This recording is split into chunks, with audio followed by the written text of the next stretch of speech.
Guys স্বাগতম two Assam P vlog.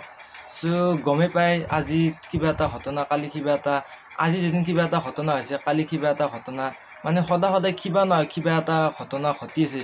কিন্তু এনেকুৱা এটা এক্সিডেণ্ট হ'ব বুলি কোনেও ভবা নাছিল। হামিদাবাদৰ এই ঘটনাটো যে গমে পাই যোৱাকালি এখন ফ্লাইট য'ত একজন বাছিল 240 জনৰ ভিতৰত। আচলতে এক্সিডেণ্টটো হ'ল কেনেকৈ ধৰা হ'ল, চাওক, এটা ৰাস্তাত যদি 10,000খন গাড়ী চলি আছে, তাৰে 10,000ৰ ভিতৰত তাৰে 5জন হ'লেও এক্সিডেণ্ট হোৱা এটা চান্স থাকে। আৰু যদি ফ্লাইট এখন একদিনত যদি 10,000খন উৰাইছে, তাৰে এখনো এক্সিডেণ্ট নহ'ব পাৰে। এনেকুৱা তাৰমানে ফ্লাইটকেইখনে এনেকুৱা বেছি তাৰমানে কণ্ট্ৰল আৰু ৰিস্ক বেছি চেফ ৰখাৰ পিছতো এই হামিদাবাদৰ এই ঘটনাটোৱে আমাৰ ভাৰতৰ গোটেই পৃথিৱী কঁপাই তুলিছে। আচলতে এই হৈছে কি আৰু জানিব পৰা গৈছে, এই ফ্লাইটখনত 240 জনতকৈ বেছি মানুহ আছে। ধৰা হ'ল, চাওক, এটা ৰাস্তাত গাড়ী লৈ যাই আছে, ধৰ গাড়ীখনৰ কিবা এটা ইঞ্জিন বা কিবা এটা বন্ধ হ'ল, গাড়ীখন ধৰক যেনেকৈ বা সেনেকৈ ৰখাব পাৰে বা ক'ৰবাত নামাই দিয়ে কেনেকৈ ৰখাব পাৰি। কিন্তু ফ্লাইট এখনত যেতিয়া ইঞ্জিন দুটা বন্ধ হৈ যাব, তাকতো ৰখাব পাৰে, একো অপশ্যনে নাই। আৰু প্ৰত্যেকখন ফ্লাইটৰে ইঞ্জিন দুটাকৈ থাকে, কিছুমানত 4টাকৈ থাকে। কিবা কাৰণত ইমাৰ্জেঞ্চি আৰু যদি কিবা কাৰণত এটা ইঞ্জিন যদি কিবা কাৰণত বন্ধ হৈ যায়, তাৰে 2 নম্বৰ ইঞ্জিনটোৱে ফ্লাইটখন চলায়। কিন্তু দুটা ইঞ্জিন যদি একেলগে বন্ধ হৈ যাব, এই কথাটো কোনে এক্সপেক্ট কৰা নাছিল। ফ্লাইটখনত যেতিয়া মানুহে উঠিব, ফ্লাইটখনে যেনে উৰাই যাব সেনেকৈতো সেয়া নকৰে।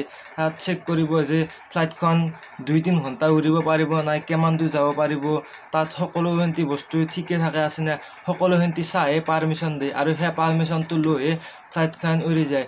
যে কোনে জানে যে এনেকুৱা এটা ঘটনা হ'ব, কোনে এই ফ্লাইটখনত কোনে কি কামত গৈছিল কোনে নাযায়, কোনোবা কাৰোবাক লগ কৰিব গৈছিল, কোনোবা কিবা কামত গৈছিল, কোনোবা কিবা জাগা চাম বুলি গৈছিল।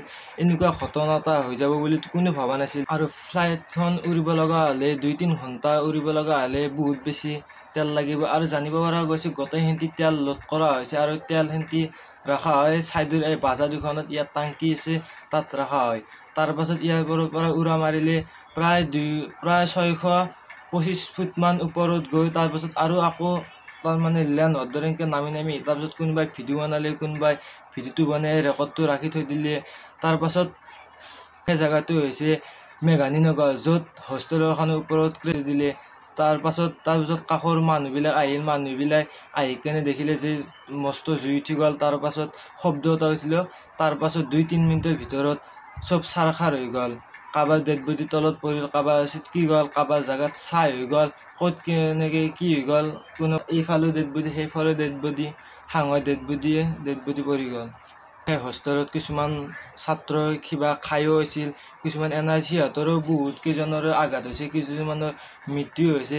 এতিয়া এই ঘটনাটো শুনি কেনে সকলোৰে এটাই প্ৰশ্ন যে দুটা ইঞ্জিন কেনেকৈ বন্ধ হ'ব পাৰে।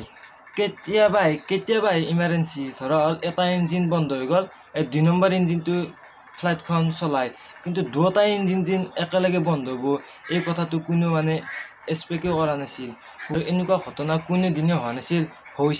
হ'লেও মানে ইমান মানুহ মৰা নাছিল। এইবাৰ মানে যেনেকুৱা মানুহ মৰিলে, আৰু এই ঘটনাটো ইতিহাসত আহিব লগা ঘটনা। কি ক'ম, এই ঘটনাবিলাক শুনি মানুহৰ জীৱনটো আজি আছে কালি নাই। কোনে ভাবিছিল যে এনেকুৱা এটা দুৰ্ঘটনা হ'ব। কোনোবাই কোনে কি মনত কি সান্তনা লৈ কি কামত গৈছিল কোনেও ক'ব নোৱাৰে। এতিয়া মানুহে এই তাক মাৰ অমুক কৰ এইবিলাক কৰি একো লাভ নাই। জীৱনটো আজি কালি নাই। সেইকাৰণে সকলোৱে মিল হৈ থাকক।